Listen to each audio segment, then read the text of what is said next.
Gdeim Izik prisoners, which we're also seeing across the room, all 19 of them. This is a case that I started working on when I started working on Western Sahara, and it's a case that I will continue working on until they are released. As Aminatou was touched upon, the Gdeim Izik camp, it constituted one of the largest uprisings in occupied Western Sahara since the ceasefire entered into force.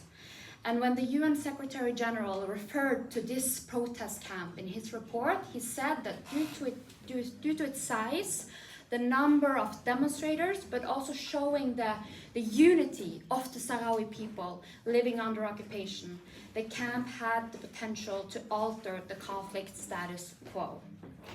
And for this very reason, you had a massive crackdown in the occupied territory.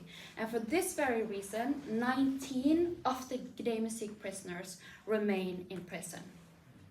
They are not only punishing the prisoners, the 19 individuals, but they're punishing the entire community for their uprising, and also continuing to torture the prisoners as a symbol of what will happen if the Sahrawis rise up again in occupied Western Sahara.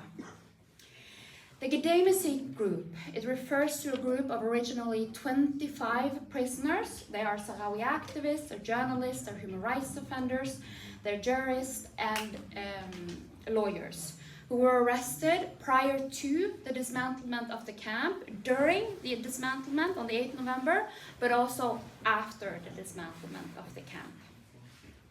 The reason for the arrest of each of these individuals is individual to each of them. It's different backgrounds. Some of them were arrested because of their journalistic work, some of them human rights work, and some of them due to their position in the protest camp. But for all of them, the same reason is that they are Sahrawi, they're showing their identity, and that they support the right to self-determination.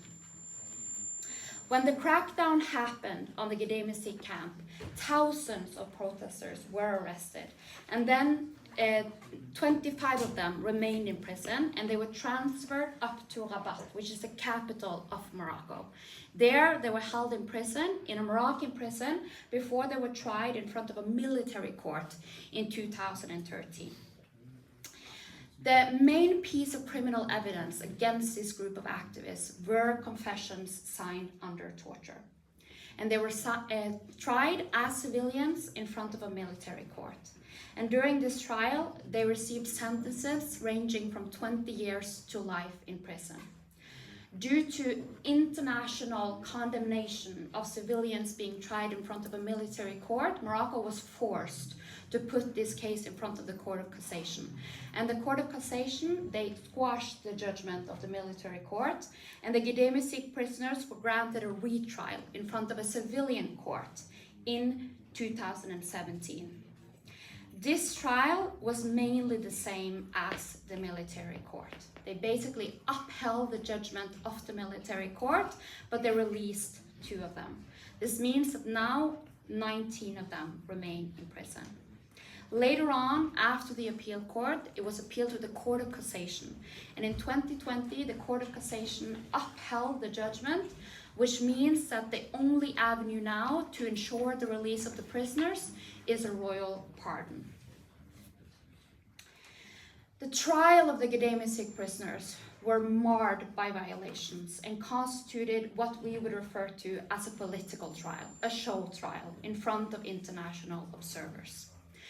And through numerous decisions by different UN bodies, but mainly the UN Working Group on Arbitrary Detention, the modus operandi of Morocco when it comes to Sahrawi activists have been established. In other words, the use of arbitrary detention is not something new when it comes to Morocco. It started already in 1975 with the start of occupation and is being used systematically to silence Sahrawi activists. But the Gdeim Izik group remains the darkest example that we have today. The modus operandi of Morocco is to arrest a Sahrawi as punishment for their activism before they are arrested on trumped up criminal charges in order to criminalize the activities of the activists on the ground. And then they are tortured and they're forced to sign confession while held under arrest. And these confessions are normally not the words of the prisoners. It's a made-up story by the police that the prisoner is forced to sign without reading them.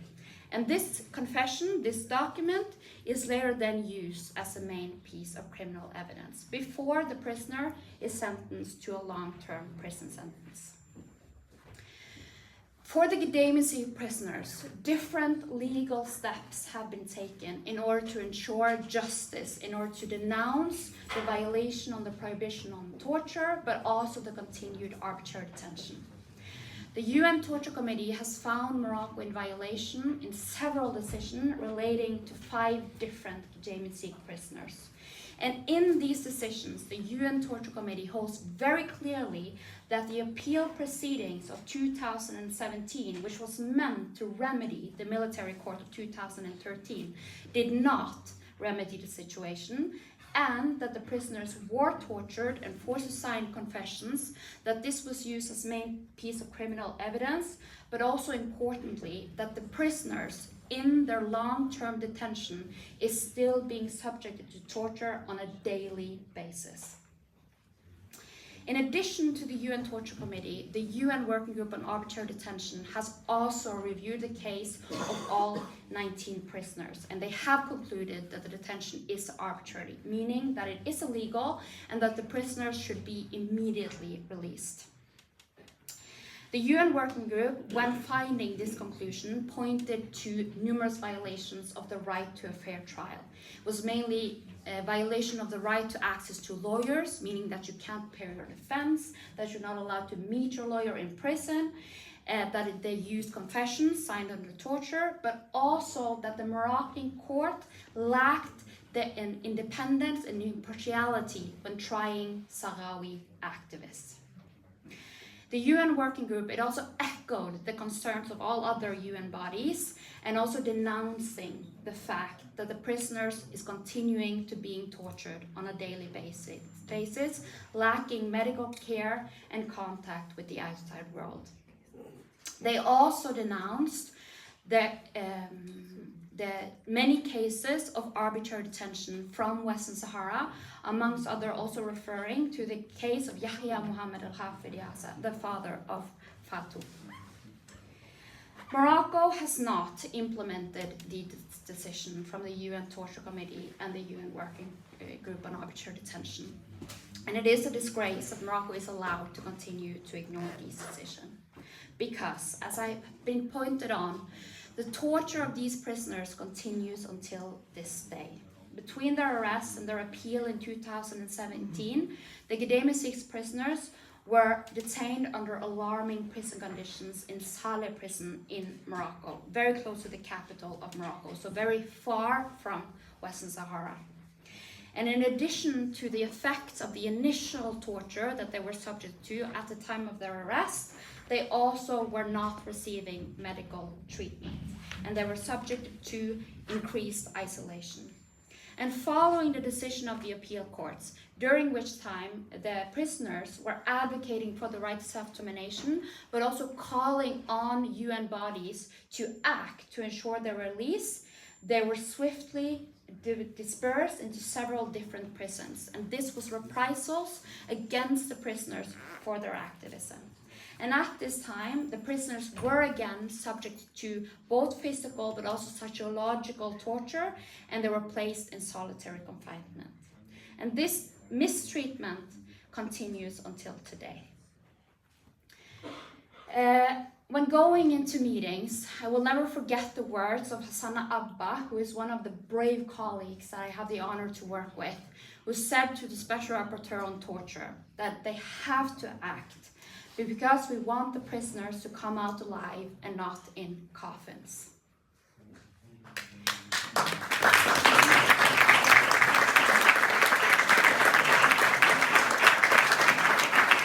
All of these prisoners, they suffer from chronic diseases, but all of them suffer from health conditions and not receiving medical treatment.